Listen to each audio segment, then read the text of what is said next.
지난번에 아마 보건복지부가 기획단에서 이제 부가체계 개선 기획단에서 논의하고 있는 부분들을 사실 전면 백지화를 했습니다. 그러면서 이제 엄청난 사실 여론의 문매를 막고 사실 이제 다시 재추진하겠다는 얘기를 이제 밝힌 상황이고, 다만 이 기획단은 그나마 어쨌든 뭐 저도 참여를 했습니다만은 노사단체나 시민단체들까지 참여한 가운데서 이제 논의가 이루어지고 있는 부분들이 정부의 마음에 들지 않는다라는 이유로 그 핵심은 어쨌든 고재산 고소득자들에 대해서 이게 보다 형평성 있는 부과를 하겠다는 것에 대해서 이제 정부가 인정할 수 없다고 해서 이제 사실은 이제 백지화된 거죠.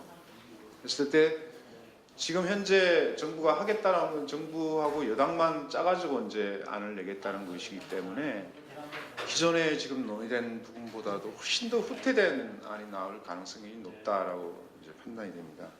그런 점에서 오늘 그 정의당이 이런 토론회를 개최하게 된 게 상당히 정말 시적절한 게 아닌가 이런 생각도 들고요. 또 오늘 그 주제 발표하신 우리 김종명 건강정치위원장님 같은 경우에 이제 소득 중심의 그 단일한 부가 체계를 만들어야 된다는 입장에서 그것에 대해서 근본적으로 이제 기본적으로 찬성을 하는 부분이 있습니다. 그럼에도 불구하고 현실의 어떤 부가와 관련해서는 굉장히 현실적인 정책적 고려들이 필요하다라는 부분에서 몇 가지 좀 말씀을 드릴까 합니다. 하나는 이제 지금 이 재산의 부과는 이게 이제 직장 가입자는 아니고 현재 지역 가입자에 대해서만 이 재산에 부과하고 있는 부분을 어떻게 봐야 될 거냐라는 문제가 있는 것 같아요. 아까 이제 뭐 발제자분들 잘 말씀을 하셨는데 사실 이게 우리 내에서 진보진영이나 이런 데서도 여전히 재산에 부과하는 게 맞지 않냐 이런 주장을 하시는 분들이 상당수가 있습니다. 근데 사실 사회보험에서는 사실 재산에 부과하는 나라는 없고 우리랑 비슷하게 일본의 경우 그것도 재산의 지역 가입자에 대해서 한 10% 정도 범위 내에서 부과하고 있는 정도입니다. 이거는 이제 사실은 소득이 제대로 파악이 안 되기 때문에 어쩔 수 없는 고육지책으로 등장한 게 재산을 근거로 해서 파악된 거고, 사실 우리나라 지역의료보험조합 도입 당시에 과세소득자의 보유율이 한 10% 정도밖에 되지 않았기 때문에 어쩔 수 없는 고육지책이었고, 89년도 전국민 의료보험이 도입 때도 마찬가지로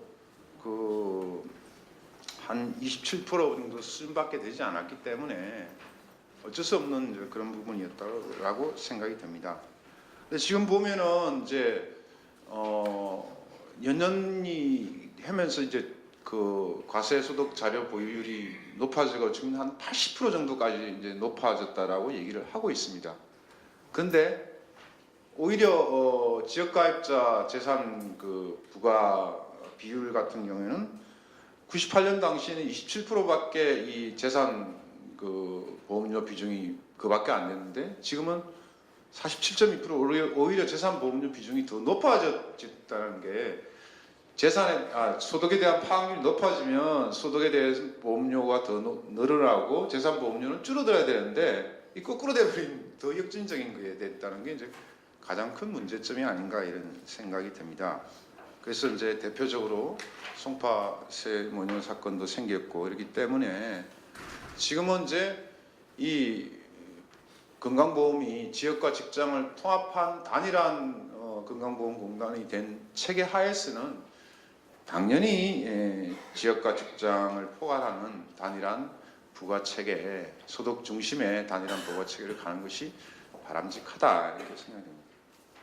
근데 이제 원칙적으로 이 장기적인 방향이 맞다라는 것과 또 현실적으로 이것을 바로 당장 추진할 수 있는가라는 부분은 좀 다른 문제가 저는 있다라고 생각을 하고 있어요. 왜냐하면은 현재 이제 재산 자영업자 소득 자료 보유율이 80%, 뭐 국세청하고까지 연계하면은 뭐 90%까지 올라갈 수 있다 이렇게 얘기를 하고 있지만 실제 재산 소득 자료 보유율을 하고 실제 소득을 파악하고 있는가라는 부분은 또 다른 문제라는 거. 여전히 우리나라에서는 많은 부분들 소득 파악이 제대로 되지 않고 있는 부분들이 많다. 한국은행이나 국가예산정책처는 뭐 소득 파악률 62%밖에 자영업자 소득 파악 61%밖에 되지 않는다. 심지어는 뭐 40%대밖에 되지 않는다는 연구 논문들도 나와 있습니다. 거기다가 직장 가입자는 거의 100% 소득에 대해서 다 보험료가 부과되는데 지역 가입자는 또 필요경비가 90% 가까이 인정되기 때문에 실제 소득에 대한 그 보험료 부담 부분은 또 굉장히 떨어지는 부분이라고 생각을 할 수 있는 거죠. 그래서 사실 이 지금 아까 뭐 상당히 후퇴됐다 이렇게 말씀을 하시는데 후퇴됐다고 얘기하는 거에 최종 그 장기적인 안이라고 얘기하는 336만 원 이상의 모든 소득에 대해서 부과를 하고 그 상속 증여세를 빼고 이렇게 해도 지금 단일한 부가체계 개편을 할 경우에 지역가입자는 소득이 무조건 뭐 낮아지게 돼 있겠죠. 근데 직장가입자는 지금 242만 명이 평균 6만 8천 원이 인상이 됩니다. 그 다음에 그 피부양자 같은 경우 238만 명이 부과되고 평균 4.4만 원이 인상이 되게 돼 있어요. 그러면 거의 한 500만 명 가까이가 직장 가입자와 그 피부양자가 인상이 되는데 그럼에도 불구하고 여전히 한국의 소득 파악률이 자영업자 소득 파악률이 낮기 때문에 많은 고액재산가의 경우에는 사실은 소득이 없다는 이유로 한 푼도 부과되지 않을 가능성이 상당히 높습니다. 그럴 경우에 과연 이러한 부분들이 현실적으로 추진할 수 있겠는가? 제가 보기에는 우리 김용명 선생님께서는 상당히 낙관을 하시는지 모르겠지만 제가 보기에는 오히려 이것이 엄청난 사회적 여파를 일으킬 가능성이 상당히 높다. 결국 뭐냐? 소득 중심의 보험료 단일한 그것을 장기적인 방향으로 두되 현실적으로 실정에 맞게 단계적으로 소득 파악률이 높아지는 만큼 올려가는 부분들이 맞다라고 보여지는 거죠. 그래서 최소한 재산 지역 가입자의 경우에 재산 기초공제제도를 도입해가지고 저재산가들의 경우에는 그 재산 보험료를 완화하고 상당히 지금 역진적으로 아까 말씀하신 대로 보험료가 구성이 되어 있는 재산 보험료도 형평성 있게 정률로 부과하거나 이런 식으로 하는 부분들이 필요하지 않겠냐는 부분입니다. 그리고 지금 현재 뭐 성, 연령, 자동차 이런 말도 안 되게 부과되고 있는 이런 부분들은 완전히 삭제하는 것이 기본적으로 필요하고 피부양자에 대해서 소득이 있을 경우에 반드시 부과하는 그런 원칙들은 반드시 부과해야 된다라고 보여집니다. 두 번째 세 번째 또 문제는 뭐냐 하면은 소득 중심으로 하면서 모든 그 소득 재산에 따른 소득에 다 부과를 하자 이렇게 말씀을 하셨는데 저는 상당히 현실성이 굉장히 고려되지 않은 부분일 수도 있다 이런 거죠. 대부분 다 일반 소득에 그 말하자면은 직장 가입자의 경우에 임금 소득에 부과되는 것이 거의 대부분의 나라들입니다. 프랑스의 경우의 사례를 얘기하는데 프랑스의 경우는 사회보장 분담금이라는 것은 보험료가 아니고 세금입니다. 사실은 이 세금의 경우에만 사실 근로자 임금 7.5%라든가 토지 임대 소득, 부동산 투자 소득, 양도 소득 등에 대해서 부담을 하고 있거든요. 그래서 이 많은 부분들 모두 이 보험료라는 이름으로 이렇게 정리하는 것이 과연 현실성이 있겠느냐라는 측면이 있다라는 거죠. 양도소득 일시적으로 보험료 부담이 증가되고 국민 수용 가능성이 상당히 낮을 가능성. 또 퇴직 소득의 경우에 상당수 일반 노동자들이 정리해고나 중도 퇴직돼 가지고 실업자 신세가 돼 있는 사람들한테 갑자기 이 퇴직금이 뭐 몇백만 원, 몇천만 원 있다고 해서 그 세금을 매겼을 때 밖으로 뺏는다라는 얘기밖에 안 나올 겁니다. 제가 보기에는. 그랬을 때 현실적으로 이런 여러 가지 부분들을 고려해서 하는 부분들이 필요하다. 그래서 장기적으로 상속 증여세라든가 이런 부분들에까지 매기는 부분과 관련해서는 제가 보기에는 프랑스처럼 사회보장세라든가 이런 형식으로 해야 되는 것이 보험료를 통해서 이렇게 하는 부분들은 현실성이 상당히 당장 시행하기에는 굉장히 어려운 측면들이 있다는 부분들을 말씀드리겠습니다. 마지막으로 또 하나 이제 사실은 이제 건강보험 부가체계는 어쨌든 건강보험 재정의 그 핵심적인 부분인데 우리나라의 경우에 가장 또 큰 문제 중에 하나가 국고 지원 20%라는 부분들이 현실적으로 채워지지 않아 가지고 최근 그 7년만 하더라도 약 8조가 넘는 돈이 정부가 이 20% 부분보다 납부를 안 해가지고 이렇게 지금 그 되고 있고 그 규모가 점점 커지고 있습니다. 거기다가 이 국고지원 20%라는 것이 사실 이게 건강보험 재정 건전화 특별법으로 인한 한시적인 법이기 때문에 2016년도면은 이게 없어지는 부분이 되어 있습니다. 그래서 오히려 어떤 의미에서는 이 보험료 부과체계 개편이 결과적으로는 정부의 부담을 없애고 직장 가입자들의 돈만 올리는 그런 결과가 될 가능성이 상당히 있다는 거죠. 그래서 저는 보험료 부과체계 개편과 더불어서 기획단에서도 얘기 나왔습니다만은 현행 국고 지원 20% 부분들이 반드시 이루어지고 만일 연말 정산해서 그것이 20%가 안 됐을 경우에는 정산을 해서라도 그 부분들을 정부가 지급하는 부분들을 법 개정안에 분명히 명시를 해야지 되지 않겠냐라는 겁니다. 이미 2012년도에 이미 입법 발의안도 있었기 때문에 그런 부분들이 같이 이루어져야 된다라고 말씀드리겠고요.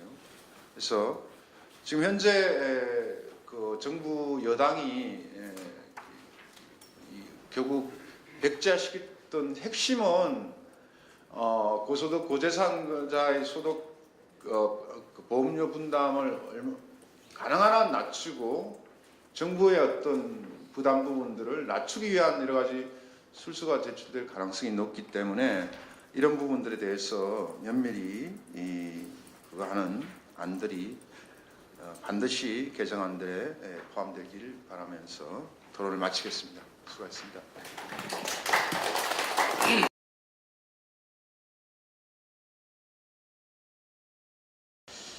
저는 그 현장에서 직접 이제 아까 사례도 발표를 하셨는데 그런 민원들을 직접 이제 몸으로 부딪히는 노동자 입장에서 몇 가지를 말씀을 드리고자 합니다.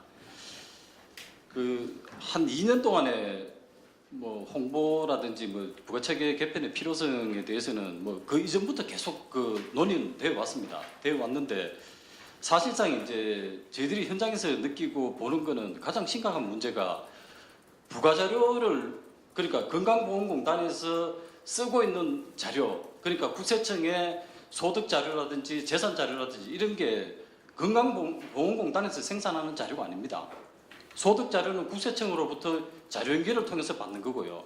그리고 재산 자료는 그 국토건설부를 통해서 이제 자료 연결을 통해서 받는 겁니다. 근데 이 원시 자료가 사실상 굉장히 형평성을 결여하고 있다라고 저희들은 그 체득을 하고 있습니다. 그게 무슨 얘기인가 하면 일례로 한 가지 사례를 들도록 하겠습니다. 2007년도, 2006년도 말 현재 서울시 개인 택시 사업자들 그 개인 택시 많이 다니지 않습니까? 그 사업자 연간 소득 금액을 갖다 확인을 해보니까 197만 원이더라고요.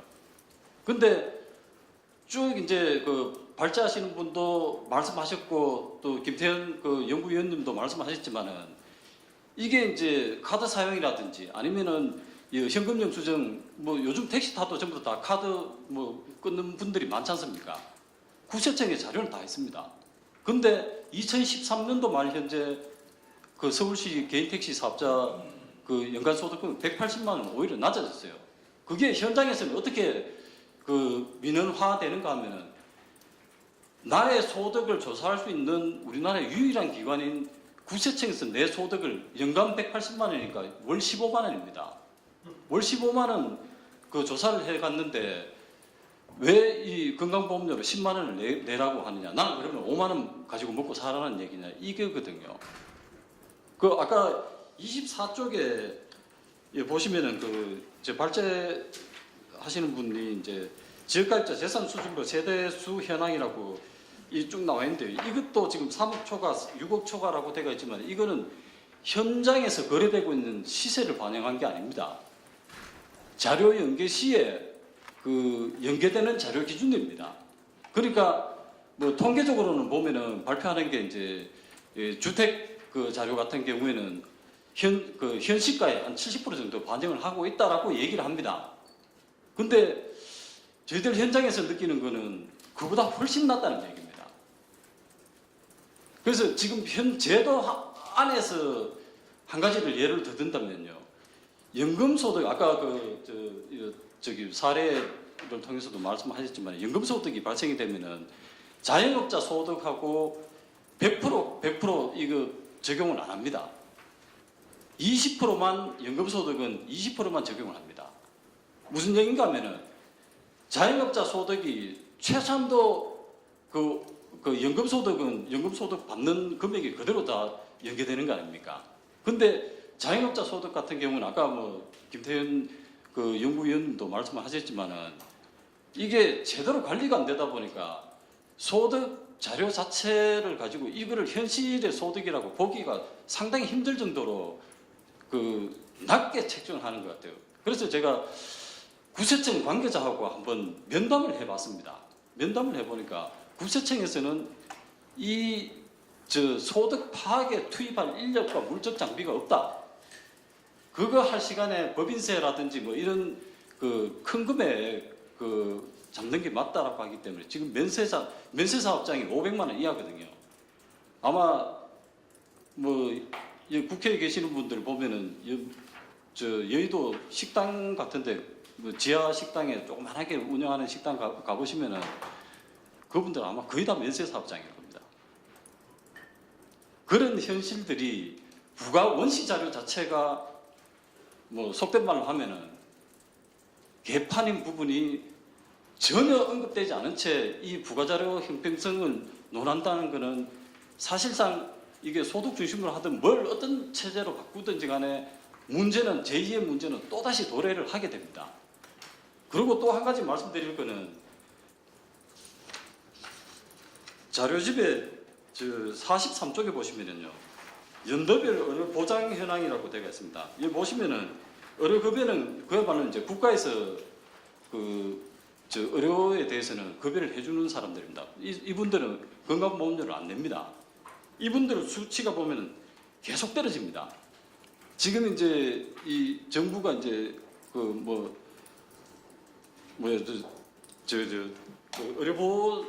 그러니까 이제 의료급여 숫자를 계속적으로 지금 하락시키고 있습니다. 하락시키고 있는데요. 이분들이 소득을 그러니까 이제 보험료를 부담할 능력이 없음에도 강제로 이제 국가 정책에 의해서 강제로 이제 건강보험 가입자로 어쩔 수 없이 밀려나게 됩니다. 그래서 그다음 44쪽에 보시면은 이 보험료 구간별 체납률 현황을 한번 뽑아봤습니다. 이 뽑아보니까요, 요 밑에 그 별표 당구 표시 제일 마지막에 보시면은 무자산 3인 가족, 그러니까 그 소득도 없고 그 재산도 없고 심지어는 이 전세금, 월세금도 없어서 무상거주로 등록대가 있는 세대입니다. 그야말로 아무것도 없는 세대입니다. 자동차도 물론 없습니다. 이 세대가 나갈 수 있는 최소 보험료가 33,300원입니다. 이 구간들을 한번 보십시오. 이 보시면은 1만 원대 이하 6개월 이상 체납 비율이 16.7%고요. 2만 원 이하 구간이 63.5%입니다. 이거하고 10만 원 이상 보험료 6개월 이상 체납률 0.2%입니다. 이 2만 원, 3만 원대 보험료 이분들이 제도 거부자입니까? 아닙니다. 이분들은 아무리 보험료를 깎아줘도 납부할 형편이 안 됩니다. 그래서 이게 국가 정책에 의해서 어쩔 수 없이 건강보험으로 가입자로 전환이 돼갖고 최소의 보험료를 부과를 하지만은 이 보험료조차도 못 내서 실질적으로 사각지 됩니다. 이분들은 병원에 6개월 이상 체납되면은 이 병원 급여 이용하는데 제한이 되어 있습니다. 그래서 이런 문제들이 사실상 이 부가체계 개편 논의에서 같이 논의가 되어줘야 됩니다. 기획단 최종 발표 결과를 보면은요, 다른 부분들은 앞서서 다 언급을 하셨기 때문에 제가 언급을 안 드리고요. 최소 보험료라고 해서 재산도 없고 자동차도 없고 소득 자료도 없고 이런 분들은 최소 보험료 16,480원을 부과합니다. 이 표에서도 보시면은 16,480원보다 낮은 계층이 많습니다. 아까 예로 들으셨지만은 송파세모녀 같은 경우에는 마지막 돌아가실 때 보험료가 51,140원 나갔습니다. 아마 그분들을 염두에 두고 이 최소 보험료를 설정을 하신 것 같은데 그분도 16,480원 나가고 그리고 이제 65세 이상 되는 할머니 한 분이 계시면서 다른 거 아무것도 없으면은 이제 경감 규정을 적용받습니다. 그래서 최소 부담할 수 있는 보험료가 2,940원입니다. 그 보험료를 부담하시는 분도 16,480원이고 이렇게 되면은 이거는 부가 형평성을 개하자는 건지 아니면은 오히려 형평성을 해치자는 것인지 저는 좀 사실 그 부분에 대해서는 좀 지적을 하고 싶습니다. 그래서 결론적으로 말씀드리면은 지금 소득정신 부가체계 개편은 필요합니다. 부가체계 개편이 필요합니다. 지금 워낙 이제 부가체계에 대한 논란들이 많이 있어져 왔습니다. 저는 이 논란들이 이런 식으로 전개되는 것은 상당히 좀 부적절하다라고 보는 사람 중에 하나인데요. 사실 이제 2000년 그러니까 98년도부터 시작된 건강보험 통합 논정에서 얘기된 게 이 근로자만 봉이냐 이래서 언론에 매일같이 뜨던 적이 있습니다. 그게 결국 이제 세대 갈등을 유발하는 거거든요.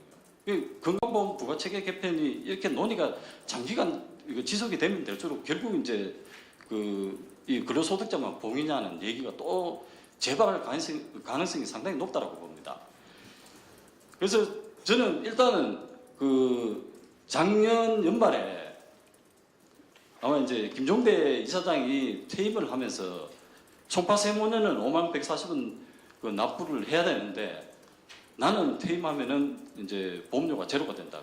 이제 피부양자 현행 인정 기준에서 피부양자로 전환이 될 수 있으니까 그런 말씀을 하신 것 같아요. 일단은 피부양자 인정 기준 개선은 반드시 이 논의에서 반드시 논의가 돼서 이걸 이룩해내야 됩니다. 그리고 저소득층에 그러니까 성연령등이나 이런 부분들은 아까 쭉 말씀해 오셨지만은 시대하고 좀 안 맞는 부분이 있습니다. 그리고 또 한 가지 말씀드릴 부분은 재산에 대한 부과 기준을 완전히 없애신다라고 하는데 저도 김태현 연구위원님하고 이제 좀 생각이 같은데요. 아마 이제 이런 부분들이 있을 겁니다.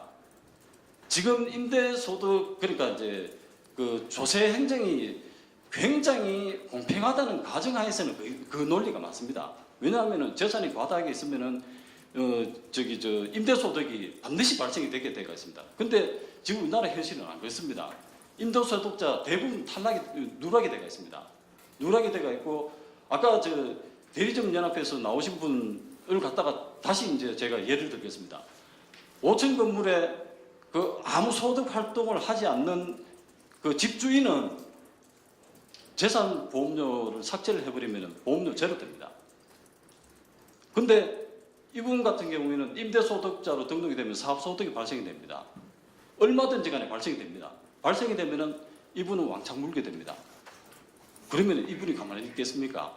그것도 한번 생각을 해봐야 되는 문제라고 판단이 되십니다. 이상 토론 마치겠습니다.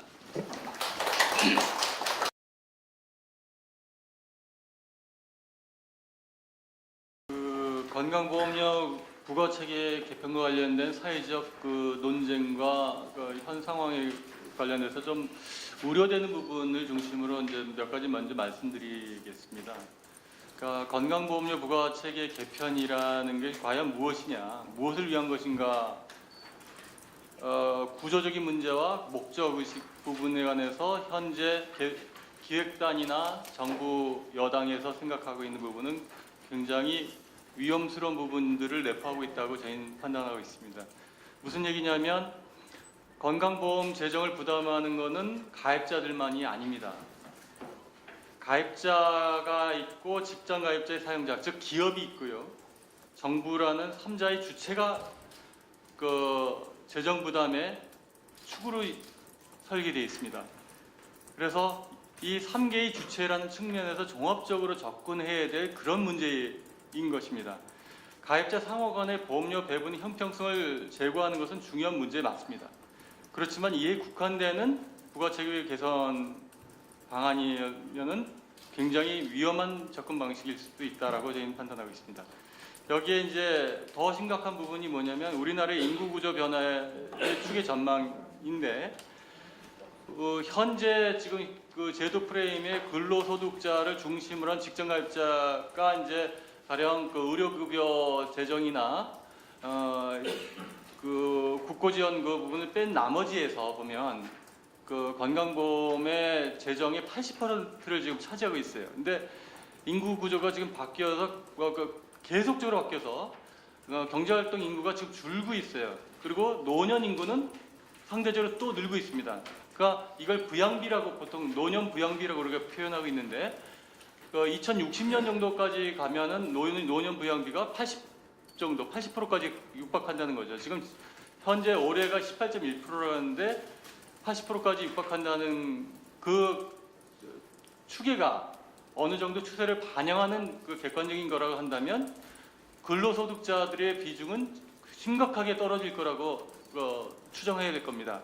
그래서 인구 구조의 변화가 이 재정 부가체계 개편과 관련돼서 재정 구조의 변화를 야기하는 그런 부분도 종합적으로 고려해야 되는데 현행 부가체계 개편안들 논의되는 것은 이 부분들이 심각하게 고려되지 않은 그런 부분이 있는 거 아닌가 우려되는 부분은 먼저 말씀드리고요. 그 다음에 부가체계 개편의 목표가 과연 무엇이냐에 관한 부분은 좀 목표를 분명히 해야 된다고 봅니다. 그 목적이라는 것이 건강보험 보장의 적성성, 보장성을 강화 내지 보장할 수 있는 재정 수익 구조를 마련하고 그 지속 가능성을 확보한다는 것, 그리고 거기에 더 나아가서 독립된 하나의 평등한 요소로서 보험료 부담 주체들의 형평성과 사회 연대성을 구현해 둬야 되는 이 부분들이 염두에 둬야 된다고 생각됩니다.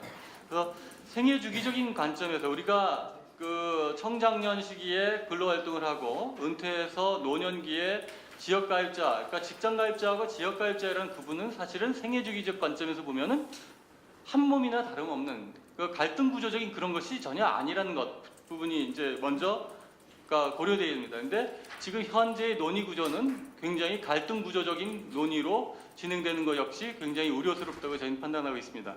그래서 현재 다만 이제 이 부분을 아울러 볼 때 보면은 과연 이 건강보험 재정과 관련된 부분에서 가입자 사이드에서 부담해야 될 몫을 얼마 정도 전체 제도 설계에서 어느 정도로 감당할 것인가에 관한 부분을 사회적 합의를 통해서 정해야 될 것 같고요. 먼저 현재 우리 제도 기준으로 하면은 의료급여 부분을 그거는 실제 제도 밖의 것이라고 가정한다면 현재의 직장가입자 포션을 지금 80%를 지금 설정하고 있다고 보시면 됩니다.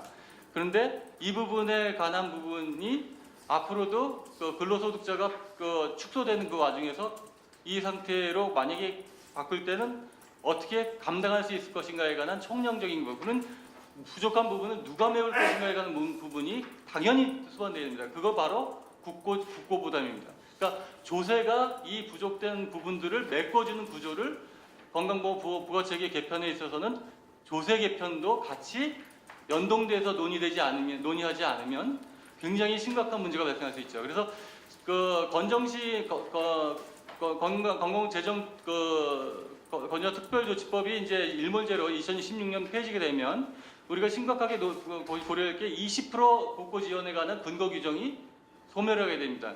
저희가 우려하는 부분은 뭐냐면 부가체계 개편과 관련돼서 이 부분이 논의가 이상하게 정부 사이드에서 생략되어 있다는 거죠. 그러니까 촉구하는 정도의 개선단의 권고 정도만 있는 것이지 이 부분에 대한 사회적 약속이나 이런 부분이 결여되어 있다는 거죠. 심지어는 우리가 초고령 사회를 갈 때 현재 그 제도에서 20% 국고 지원 이런 거는 턱없이 부족해요. 일본이 고령 사회를 가고 있는 때 국고 보조의 비율은 지금 38%를 돌파하고 있습니다. 그러니까 무슨 얘기냐? 가입자가 감당할 수 있는 정도의 재정 규모를 넘어선다는 거예요. 건강보험에 소요되는 재정이.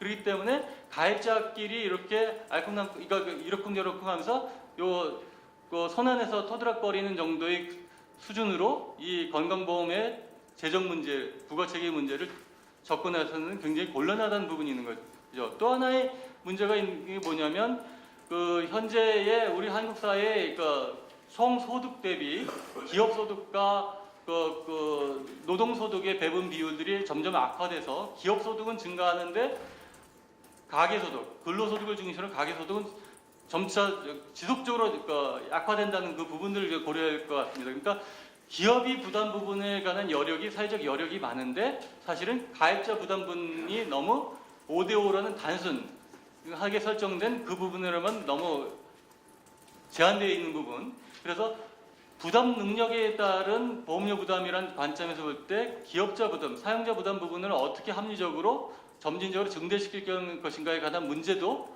함께 균형 있게 논의되어야 되고 그 사회적 합의를 이끌어내야 하는 노력도 같이 해야 된다는 부분을 먼저 말씀드리고 그래서 적어도 이 근로소득자들이 인구가 감소되고 노년의 인구가 증대되는 이게 구조 변화에 지금 적응하게 하더라도 중장기적으로 단계적으로 이 부분들을 맞물려 가지고 재정 지출 구조, 재정의 조달 구조들을 만드는 과정에서 부가 체계가 함께 논의돼야 된다라는 부분을 먼저 말씀드리겠습니다.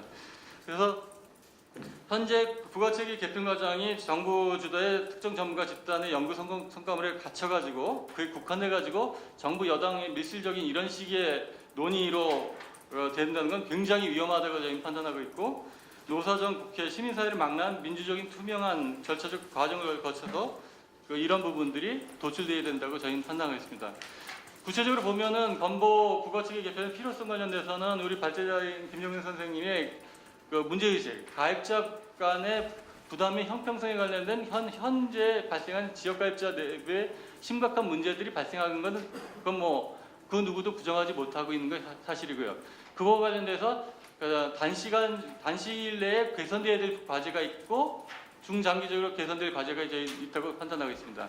다만 이제 아까 얘기했던 대로 인구구조 변화와 관련된 부분을 이 표를 한번 좀 보시면 어느 정도 심각할까를 생각해 볼 수 있는데 직장가입자 포션이 이제 올해 기준으로 하면 피부양자 포함해서 3,700만 정도로 예상되는데 이 사이드에서 우리가 건보를 사용자 부담금까지 해서 28조 원 정도를 거두고 있습니다 지금.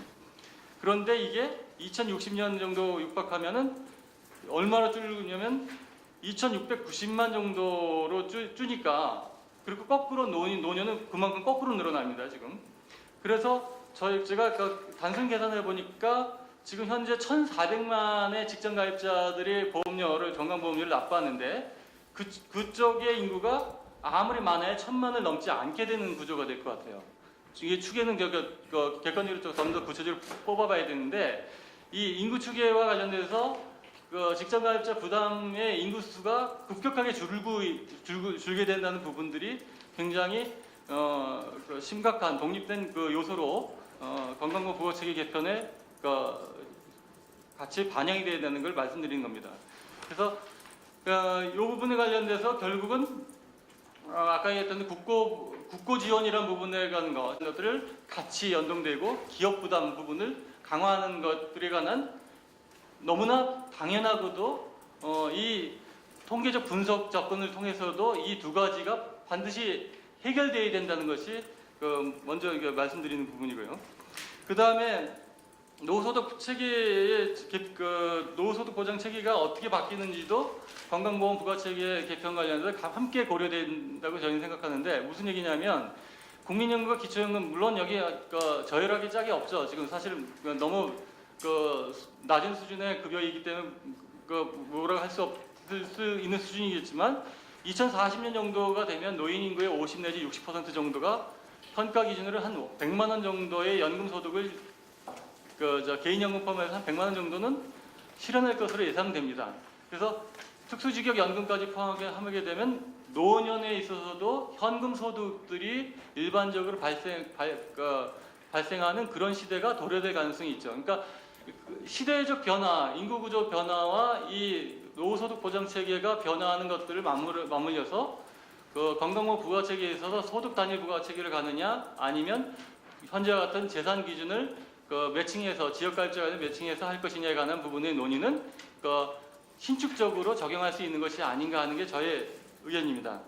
그래서 부가체계에서는 기획단위 활동보고서 평가는 전반적으로 7개 방안 모두 직장가입자의 보험료 부과대상 소득을 현재 수준으로 고정하고, 이게 재정균형이라고 얘기하고 있는데, 재정중립균형이라고 표현하고 있던데, 이걸 고정하고 보수의 별도 종합소득과 지역의 성연령, 자동차 폐지, 재산회수의 기초공제, 그리고 소득에 있어서의 직장가입자 동일한 5,800 정률 부과, 이런 것들에 관한 프레임을 지금 적용하고, 이거를만 보더라도 7월만 약간의 재정 흑자가 나고 모두 재정 적자가 지금 발생해요.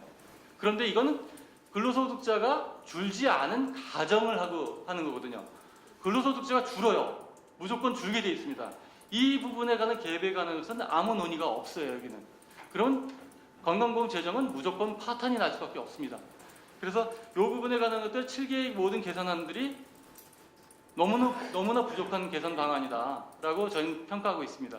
그래서 이것만으로 국한된 부가체계 계산 논의는 매우 아까 말씀드려도 심각한 위험을 내포할 수 있다라고 보고요. 그래서 개선 방안 관련해서 이제 지역가입자들의 상당수가 보험료 부담 능력이 없는 집단들이라는 걸 감안할 때 이런 부분은 당장이라도 제도 개선이 가능하다고 봅니다. 가령 예를 들면 지역가입자 관련 연소득 500만 원을 기준으로 한 이원화 부가체계 중에 성연령 부과 기준 즉시 폐지되는 것은 아마 이론의 여지가 없을 수 있을 것 같아요.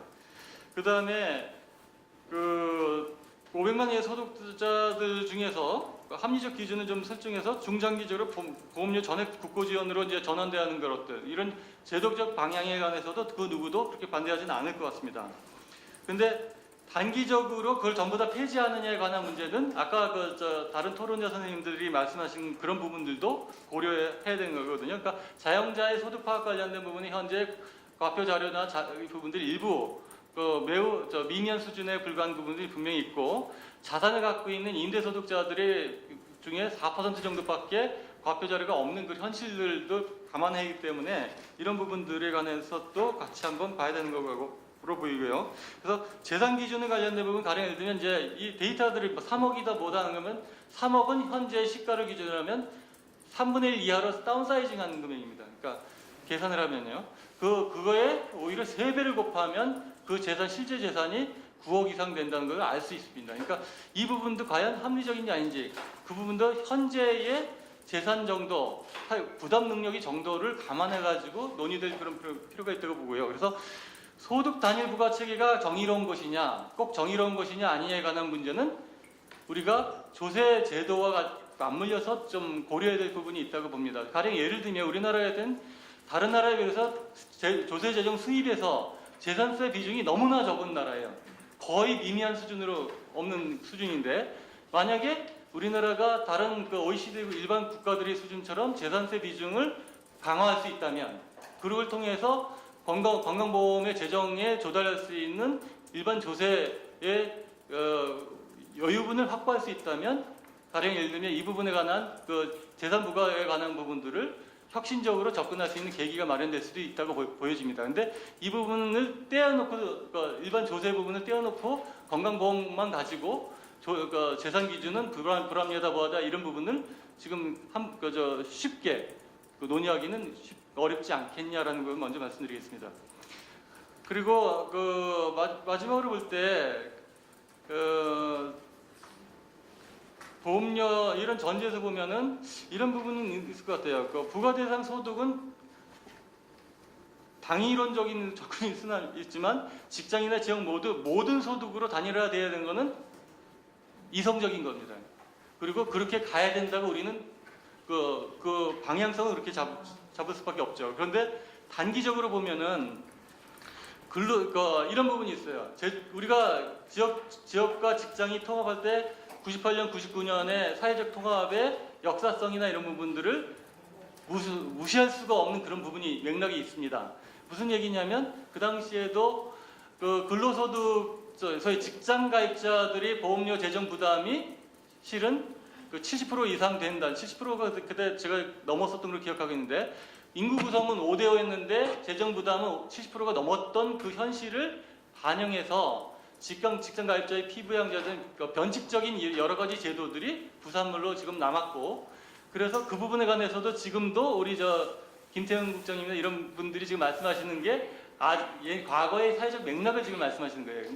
실질적으로 만약에 그 근로소득자들의 부담이 더 가중되는 방향으로 만약에 제도 개편이 이루어진다면 그런 방향으로 가고 실제로 사회적 전반적인 부담 능력의 형평성이 있는 건강보험료 부담을 부과한 조세 부담의 그 부분이 총체적으로 평가되어 수 있는 그 정도 형평성 있는 부분에 관한 안이 나오지 않는다면 아마도 대단히 노조를 중심으로 격렬한 반대에 직면될 수 있는 불필요한 사회적 오해를 초래할 수도 있을 거라고 저희는 예상하고 있습니다. 그래서 이 부분에 관한 문제를 접근하는 데 있어서는 그 제도적 역사적 맥락을 결코 무시할 수 없다는 부분이 저도 그 재정통합 관련된 간접적으로 그 당시에 활동했던 사람이기 때문에 그 산통을 제가 지금도 기억하고 있는데 그 부분에 관한 것들이 15년 만에 16년 만에 재현될 수 있는 그런 위험도 지금 내포되고 있다. 그러니까 사회적 분열에 관한 요소가 분명히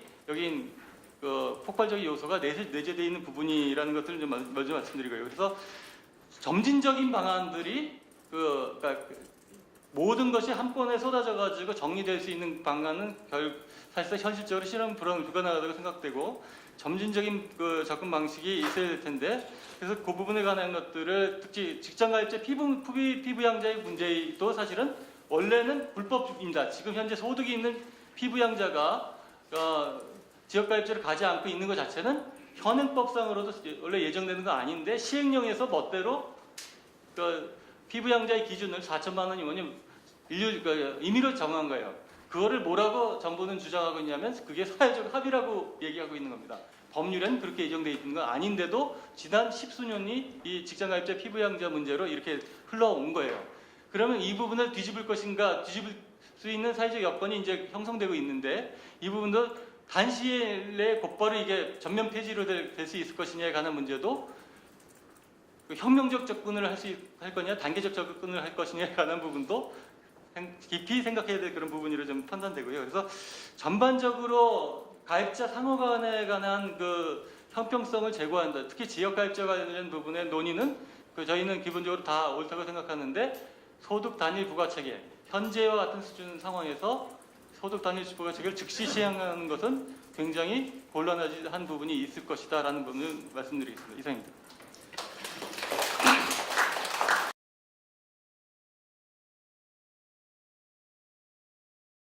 건강보험의 보장성이 어느 정도 높아질 거냐, 이걸 높이기 위해서 우리가 건강보험 부가체계도 바꾸고 그 다음에 직장가입자들이 이 정도 돈을 만들고 지역가입자들이 이 정도 돈을 만들고 정부가 이 정도 돈을 대자 논의가 이렇게 되면 우리 어르신들이 그래 나 이제 틀니가 의료보험이 되겠네, 임플란트 의료보험 되겠네, 치과질환 대부분 다 의료보험 되겠네, 좋네, 이렇게 이제 얘기할 수 있는데 그런 것들이 이제 생각되니까 이게 굉장히 이제 어렵게만 남 얘기처럼 들려서 그런 부분을 어떻게 생각하시는지, 의료보험 보장성을 어느 정도까지 높여려고 하시는 건지 정의당은 그 얘기 한번 이제 묻고 싶고요. 그 다음에 이제 우리 김태현 우리 선생님한테 묻고 싶은 거는 과연 이게 이제 부가체계 개편이 이렇게 막 바뀌게 되면 딱 봤을 때는 이제 이렇게 직장 다니는 사람들이 좀 뭔가 피부양자한테도 뭔가 과세되고 이러면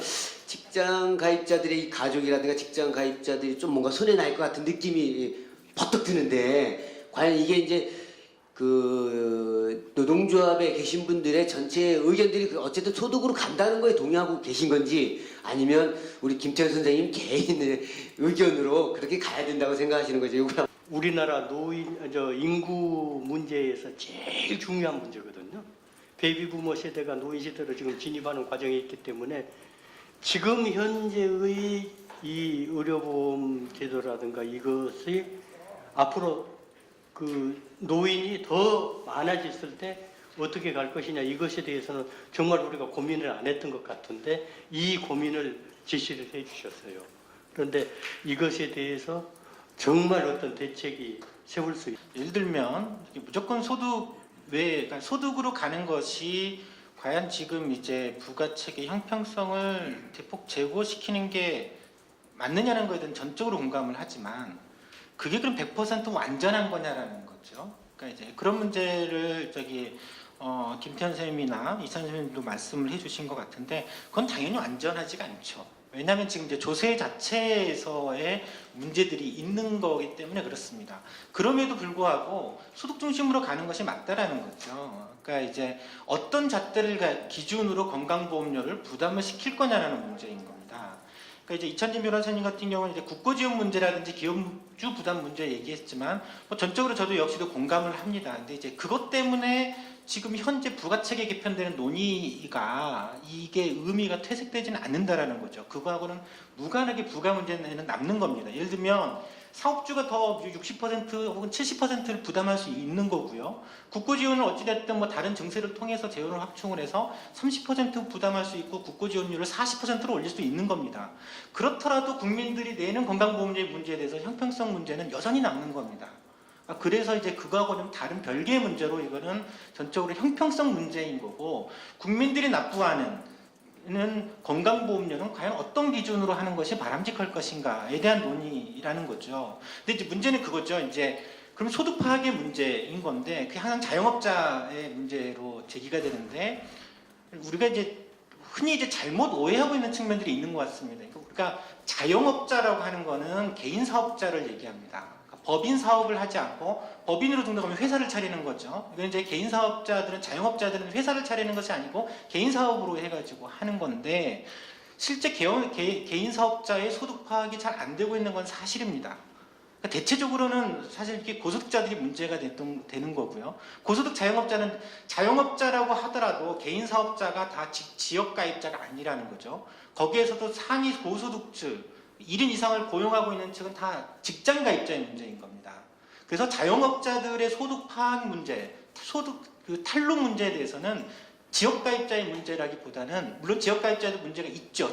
영세 자영업자들이 있기 때문에 그보다는 저는 직장 가입자의 문제라고 저는 생각을 하고요. 이 문제를 해소를 하려고 하면 요것 때문에 재산기를 남겨야 된다라고 하면 어떤 문제가 발생이 되냐면 형평성 있게 접근을 하려고 하면 직장 가입자로 전환되어 있는 자영업자들의 재산에도 건강보험료를 부과해야 된다는 문제가 재산에도 건강보험료를 부과하는 것이 형평적인 문제겠죠. 소득 탄류 문제를 보완하는 조치로 생각을 한다라고 하면 그런 방식이 더 합리적이겠죠. 거기에 대해서는 어떻게 생각하시는지 저는 좀 궁금하기도 하고요. 또 이제 영세 자영업자의 문제 같은 경우에는 국세청에서 아까 택시 하시는 분이 1년에 소득이 100만 원밖에 신고가 안 돼 있다. 근데 국세청에서 이건 별로 신경을 안 씁니다. 왜냐하면 예를 들어 영세 자영업자 같은 경우는 소득 파악이 제대로 되더라도 그러니까 국세청의 입장에서 국세청은 건강보험료를 걷는 게 아니고 소득세를 걷는 거거든요.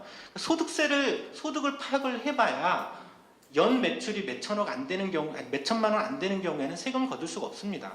그러니까 직장 가입자 같은 경우에도 지금 전체 직장 가입자의 40% 정도가 아예 면세 지점이지 않습니까? 소득세를 전혀 안 내는 것처럼 일정 소득 이하가 되면 그러니까 영세 자영업자들 같은 경우는 대체적으로 한 연 매출이 4,800만 원 미만으로 잡히게 되면 국세청에서 이것을 다 매출을 파악을 해봐야 세금을 때려봐야 부과되는 세금이 없다라는 거죠. 그러니까 국세청에서는 그래서 그런 문제들이 남는 거고 문제는 이제 건강보험료는 다르죠. 건강보험료는 직장 가입자라고 하더라도 소득세를 전혀 근로소득세를 납부하지 않는 사람도 건강보험료를 내는 문제가 있죠. 내죠.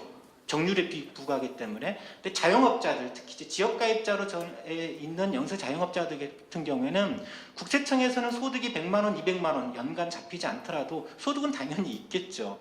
근데 이런 부분들에는 파악이 소득 중심으로만 그 잣대 한 가지로만 들이댄다라고 하면 당연히 이제 그분들은 건강보험료를 굉장히 적게 내는 문제가 발생이 되는 겁니다. 근데 이 문제에 대해서는 당연히 건강보험공단에서도 저는 충분히 보완 조치가 된 걸로 알고 있고, 그 자료는 제가 10페이지 보시면 10페이지에 애초에 이제 건강보험 세 가지 개편한 내용에서요, 소득 플러스 소비보험료에서 별도로 되어 있는 거 있습니다. 그러니까 과세소득 자료가 없거나 또는 소득을 탈루한 것으로 의심할 만한 사유가 있는 경우에는 가입자위원회에서 별도로 정하는 기준에 의해서 부과할 수 있도록 했다라고 하는 것을 보완을 하고 있는 거죠. 그러니까 이제 영세 자영업자들이 예를 들면 전혀 정말 소득이 있는데, 왜냐하면 그건 어느 정도 재산을 보면 알 수가 있습니다. 그래서 그런 경우라고 하면 추가적으로 건강보험료를 좀 더 별도로 이제 부과할 수 있는 이런 조치들은 있는 거기 때문에 소득 중심이 완벽하게, 물론 소득 파악이 100% 제대로 형평성있게 파악되는 조건에서 시행을 하면 더 바람직하겠지만, 아직까지는 우리나라의 조세 형평성은 그렇지 못하는 속에서 소득 중심으로 가더라도 가야 되는 게 맞지만 보완 조치는 당연히 필요한 거고요. 그런 보완 조치의 문제인 거지, 소득 중심의 부가체계 개편 자체가 비판받아야 될 문제는 결코 좀 아니다라고 생각을 하고요. 또 이제 임대소득자의 문제, 자영업자의 대표적인 게 임대소득 사업자인데요. 임대소득자 같은 경우에도 지금 그러니까 대부분은 고소득 임대소득자들은 사실 직장가입자입니다. 이미 지역가입자의 문제가 더 이상 아니라는 거예요. 그리고 임대소득 파악률에 대해서는 현재 데이터에서는 임대소득 파악률이 굉장히 미비한 건 맞습니다. 하지만 지금은 이제 작년에 이제 제가 알기로는 그 국세청에서 그 임차인 같은 경우에는, 그러니까 확정일자, 전월세 같은 경우는 확정일자를 다 신고하지 않습니까? 그게 그동안에는 이제 국토부에서만 자료를 보관하고 있었고 국세청에 넘겨주지 않았어요. 그러니까 국세청에서 임대소득에 대해서 임대소득 사업자가 아닌 이상 제대로 파악하고 있지 못했던 것이, 이제 그 임대소득에 대해서는 국세청에서 소득 파악은 대폭 개선되고 있는 추세로 지금 가고 있습니다. 그래서 사실 임대소득 파악 문제가 과거의 문제로 이게 이제 문제되지는 더 않을 거라고 좀 생각을 하고요. 우리나라 이제 고령화의 문제는 물론 이건 별도의 또 중요한 과제고, 그동안 이제 고령화의 문제에 대해서 많은 사회적 논의들과 대비들을 해왔었던 거죠. 근데 이제 사실 뭐 이명박 정부, 박근혜 정부 들어오면서 사실 고령화 문제에 대한 사회적인 대비 자체가 전혀 안 되고 있는 측면들이 있습니다. 이거는 달리 방법은 없죠. 우리 사회가 전체적으로 감당을 해야 될 수밖에 없습니다. 노인 인구가 급증하는 문제에 대해서는 누구의 책임으로 돌릴 것이 아니라 우리 사회가 공동으로 사회연대의 현대의 사회연대를 바탕으로 해서 이거는 해결해 갈 수밖에 없는 문제인 겁니다. 그러니까 장기적으로 보면 노인 인구가 늘어나고 건강보험 재정도 더 계속 증가할 수밖에 없습니다. 지금도 증가하고 있고, 어찌됐든 노인 인구가 증가하고 있고 어쨌든 그 사회에서 건강보험료를 걷어서, 그리고 국민도 부담하겠지만 국고 조세 방식으로도 하고 또 기업도 부담을 더 해야 될 거고, 그런 방식으로 그거는 해결해 나갈 수밖에 없는 이런 문제들이지 않느냐라는 생각이 좀 들고요. 그래서 사실 뭐 우리 사회가 뭐 고령화 관련해서 복지 이슈가 너무 복잡하고 다양해지고 있습니다. 하지만 이 모든 문제를 한꺼번에 건들 수는 없는 문제인 거고, 지금 부가체계 문제에 대해서는 사실은 뭐 국고지원 문제 내지는 기업 부담률 문제가 아니라 국민들 간의, 직장과 지역가입자 간의 건강보험료 형평성 문제에 대한 논의라고 하는 측면들을 좀 이해하시고 좀 접근할 필요가 있다라고 생각을 좀 하고요. 마지막으로 그래서 계속 재산 문제가 걸립니다. 저 역시도 현실적으로 재산을 완전히 없애기는 쉽지 않은 측면들은 있습니다. 실제로는 그래서 한시적으로라도 재산은 공제 방식으로 갈 수밖에 없다라고 생각을 하지만, 정부가 1,100만 원으로 공제를 하겠다라고 하는 거는 그거는 말도 안 되는 겁니다. 1,100만 원 공제하는 건 아무 의미가 별로 저는 없다라고 생각을 하고요. 적어도 저희 공단은 여기서 제시한 것처럼 3억 정도의 기준은 해야 되고, 이후에 이제 과세 형평성이, 과세 인프라가 또 확보되고 대부분의 소득이 확보된다라는 조건 하에서는 장기적으로는 당연히 재산에 대해서 건강보험료를 부과하는 거는 당연히 이제 재산 기준은 없애야 되는 요소다라고 생각을 좀 하고요. 그럼 아까 좀 일부만 수정을 하면 재산 기준이 실제 30%만 반영되고 있다라고 하는 것은 그건 맞지 않습니다. 6페이지 보시면 제가 재산 기준에 대해서 설명을 해드렸는데 재산 기준은 지금 여기에서 이제 재산 기준이라고 하는 거는 토지나 건축에 대해서는 시가 표준액, 이건 공시지가입니다. 물론 이제 공시지가가 실거래가를 그렇게 정확히 반영하지는 못하고 있고 대략적으로 지금은 적게는 80% 아니면 90% 정도를 저는 반영하는 걸로 알고 있습니다. 근데 최근에는 이제 부동산 가격이 그렇게 인상되고 있지는 않기 때문에 실거래가하고 실제 이제 공시지가가 거의 비슷하게 되고 있는 걸로 알고 있고요. 토지 같은 경우에는 공시지가의 70% 그리고 주택 같은 경우는 시가표준의 60%를 반영하고 있고요. 전월세 같은 경우에는 그거의 대략 30% 반영된 전월세만 한 30% 정도가 현재로서는 반영이 되고 있는 걸로 알고 있습니다. 그래서 지역가입자의 재산 기준에서 얘기했던 거 대부분의 이제 소액 재산만 가지고 있다라고 하는 데이터는 충분하는 거는 맞는 거고요. 기획단 자료에 봐서더라도 지역가입자의 81%가 재산이 1억 미만입니다. 이건 아무리 계산을 하더라도 실제 재산이 2억을 초과하지 않는다는 것을 의미를 하는 것으로 받아들이시면 현재 지역가입자의 현황이 어떤지에 대해서는 충분히 제대로 이해할 수 있을 거다라고 생각을 하고요. 어쨌든 소득 중심으로 가는 것이 지금 부가책의 형평성을 기하는 기준으로 유일한 방식일 수밖에 없다. 다른 기준이 있다고 하면 그 역시 이는 동시에 직장이든 지역가입자이든 형평성있게 부과를 해야 되는 게 맞는 겁니다. 그래서 재산 기준 같은 경우에는 어찌됐든 저는 장기적으로 폐지하는 방식으로 가는 것이 맞다라고 좀 생각을 하고 있습니다.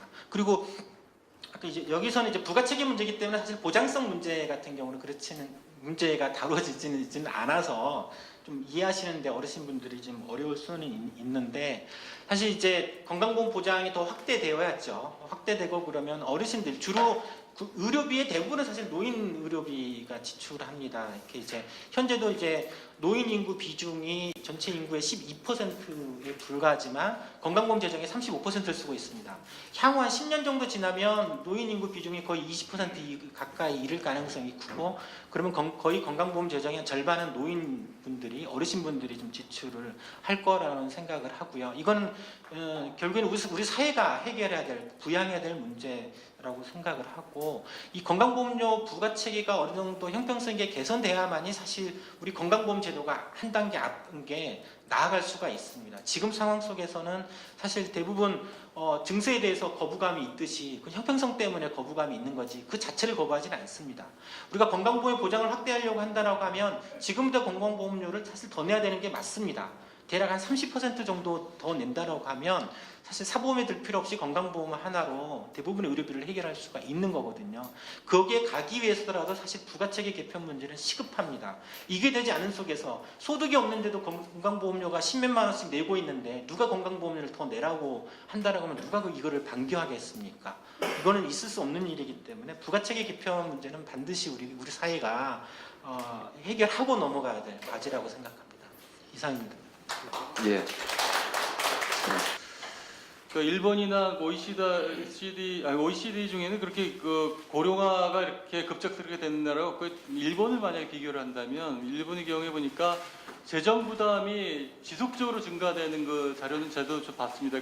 왜 그렇게 될 수밖에 없나 생각해 보니 그 저성장 국면에서 장기 저성장 국면에서 고령화 상태의 의료보험 재정을 부담하는 것들을 결국 국고가 부담하는 비중이 이제 강화되는 방향으로 갔었던 것 같아요. 근데 그 케이스가 우리 경우도 거의 비슷하게 적용돼야 될 사례가 아닌가 저는 추정하고 있습니다. 그러니까 국고 부담 관련된 부분이 가령 그 임시적으로 지금 20%를 설정했었는데 이 20%가 지금 어림도 없는 거예요. 그러니까 저희가 이제 초고령의 일본보다 더 심각하게 고령화가 되는 것으로 추정되는데 앞으로 20년, 30년을 고려한다면 추세적으로 가령 예를 들면 1년에 0.5% 정도씩은 계속 늘려야 되네요. 근데 현재 20%를 지키지 않고 14%밖에 안 주고 있는데 이 부분을 14%부터 출발한다 그러면 연으로 치면 어찌 보면 0.6% 이상씩 계속 늘려야 됩니다. 그러니까 이런 부분에 관한 사회적 합의, 이건 결국은 뭘 얘기하냐면 증세를 얘기하는 겁니다. 사실은. 그러니까 일반 조세 재정에서 증세라는 부분들을 결단하지 않으면 실질적인 해결책은 없다. 그런 부분을 말씀드리는 거고요. 또 하나 기업 부담에 관한 부분, 우리나라처럼 하면 일반 공공 재정하고 기업 부담 부분이 실질적으로 지금 전체 재정의 약 40% 남짓되는 것 같은데 저희 추정하는데 거의 다른 나라들의 경우에 65%에서 70%까지 육박합니다. 실은.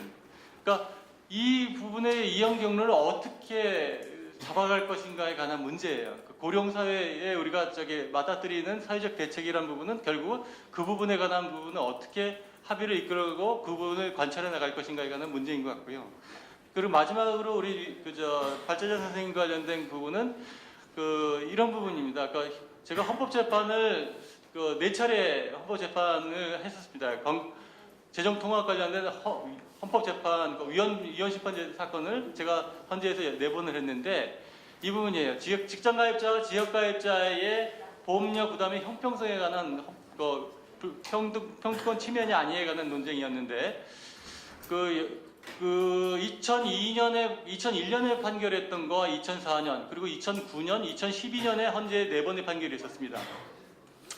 거기서 지금 논의됐던 부분들이 역사적으로 지금도 유효한지에 대해서는 한번 곱씹어봐야 될 부분인데 직장 가입자와 지역 가입자의 소위 보험료 부담의 평등이 원칙이라는 것이 반드시 소득이라는 것을 단일 기준으로 해야 되는 것이냐 아니면 보험료 부담 능력이라는 것을 기준으로 해야 되는 것이냐에 관한 문제가 핵심적인 쟁점이었었습니다. 근데 결론적인 헌법재판소에서 내린 결론적인 내용은 뭐냐면 지역 가입자가 직장 가입자 같은 소득의 이용학은 분명히 다르다. 그리고 부담 능력이라는 부분의 형평성이라는 것이 현재의 조세의 형평성이나 정의, 조세 정의라는 관점에서 보면은 그렇게 이 부분에 관해서 소득 단일화이지만 합헌이라는 주장에 대한 헌법재판입니다.